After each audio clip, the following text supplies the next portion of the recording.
Let's get this match started. Aaron, you ready? Nicholas, ready? All right. We've got a gi match right here. Maximov, who you all are going to know. He is the one on bottom. He is the one with the lighter colored hair.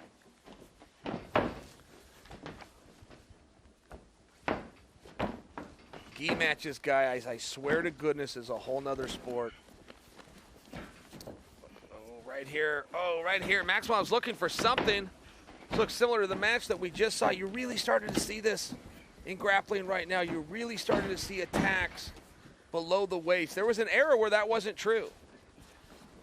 You guys will remember the triangle Kimura guillotine era. Okay. Tiegs does a good job of reversing this and finds himself in a full mount. When I talk about gi as a different sport, a large part that you will see in jiu-jitsu, and you'll even see this in the jiu-jitsu aspects of MMA, which is your likelihood to find a submission decreases as the match goes on. That's not because you get fatigued or your opponent gets used to. That's because there's perspiration, there's a sweat. That sweat becomes slippery. It's a very real thing. I mean, there's quite literally why they wipe you down before the match. There's why you have the Harley-Davidson check-in center and they make sure there is nothing on you. You get any kind of a sweat going, it's just not going to happen in terms of a submission. I bring that to gi because it doesn't really matter at what point you are in a gi match. You're not slipping out. Maximov, by example, right now is holding. He's holding on to the gi of Tiegs. It's forcing Tiegs into this position. Tiegs is to his feet. In a no-gi match, he would have broken away. He would have pulled away, taken a step back. There would be what's known as a disengage. Oh, Tiegs goes right back to mount. That was nice how he did that. He popped his hips and came right back to mount. Settle in. All right, Tiegs getting greedy. Tiegs thinking topside triangle.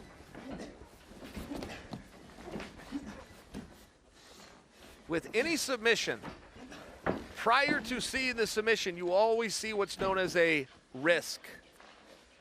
The guy has to take a risk. At some point, he has to trade position for submission. Halfway. You saw Tiegs take that risk. Maximov comes out. Hey, Maximov's in a bad spot right now. This is an opposite side triangle. Generally, the lock would be on the side that he just switched it to. Maximov sitting back. That's a good defense. One way to avoid a triangle is get your knee engaged, sit back, and just create some space. All right, now Maximov going back. Lower body, he doesn't quite have Tiegs' leg extended. There's a little bit of bend. The bodies are blocking it from you guys seeing it, but there's a little bit of bend in that knee. All right, Tiegs looking for a gi choke here. He's not just holding Maximov, guys. Notice Maximov's face. He's caught in a little bit of a choke. Maximov reverses it, comes on top. Tiegs going back to this triangle. Maximov coming out the back. Boy, there's a lot happening. There's a lot happening in 3 minutes, and Maximov's going back to the same position. He sees something about this that he likes. He's gone for that 3 times. There's something about this where he feels he's getting closer.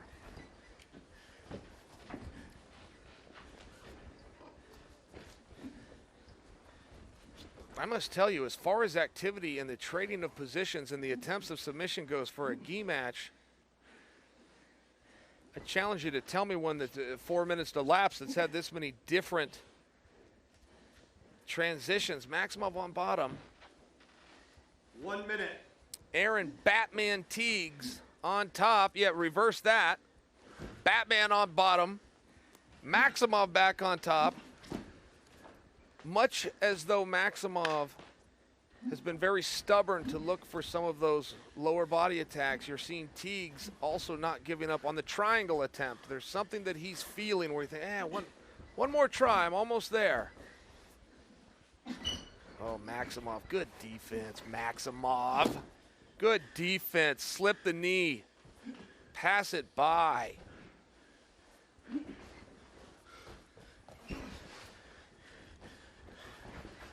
All right, Maximov could have opportunity here.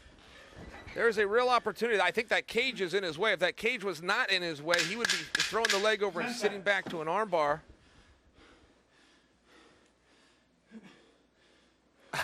I gotta tell you, that was a great match.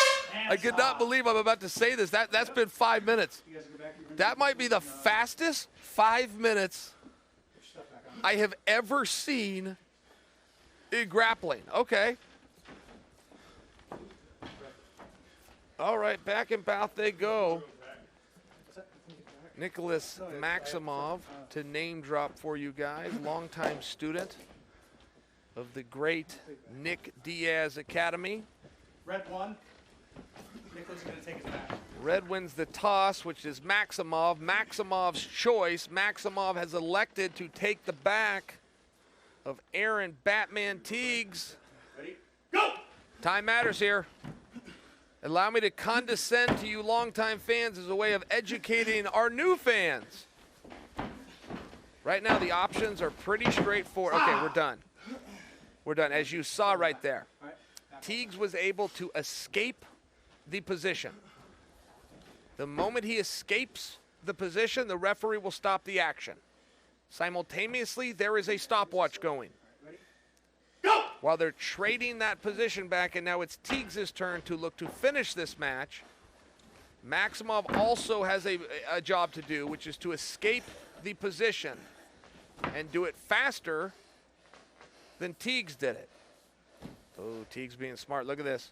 He's holding on here, guys. He's holding on to the leg as a way of stabilizing Maximov. That is what we call a gi choke. When I talk about this being a different sport, Collar choke.